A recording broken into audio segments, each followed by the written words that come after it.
Hi friends, welcome to the బాల్లోక్స్. ఈరోజు matter ఏంటంటే నా లైఫ్లో one of the most happiest day అనమాట. ఎందుకంటే ఈరోజు నా లాస్ట్ సెమ్ ఎగ్జామ్. అందుకే పొద్దున్నే కొంచెం ఫాస్ట్గా లేచి అయితే స్టైల్గా రెడీ అయిపోయా.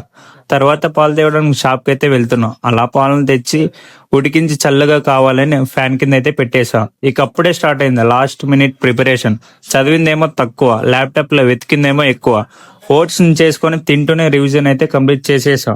ఫైనల్లీ కాలేజీలోకి అయితే ఎంట్రీ ఇచ్చేసాం. ఎక్కడో తెలియని ఒక చిన్న భయం, కానీ మైండ్ లో ఏమో ఫుల్ ఎగ్జైట్మెంట్. ఎగ్జామ్ అయితే రాసేసాం. పేపర్ చేతికి రాగానే నా ఫ్రెండ్స్ ఫేస్ లో ఆనందం చూసారా, నెక్స్ట్ లెవెల్ ఫ్రీడమ్ కదా. ఎగ్జామ్ హాల్లో నుంచి అయితే బయటికి రాగానే వచ్చే ఆ హ్యాపీనెస్ వేరు. అలా చల్లగా ఒక రోజు మిల్క్ అయితే తాగేసి రూమ్ కి అయితే బయలుదేరేసా.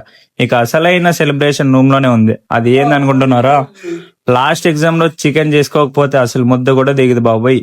చికెన్ చేయడం మొదలు పెట్టేసాం. అది అయ్యేలో మురుగన్ స్టోర్స్ కి వెళ్ళేసి కూల్ డ్రింక్స్ అండ్ స్వీట్స్ కూడా తెచ్చేసుకున్నాం. అలా వేడి వేడి అన్నంలో చికెన్ వేసుకొని తింటూ మా సెలబ్రేషన్ అయితే ముగించాం. అంతే మరి, ఉంటా, బాయ్.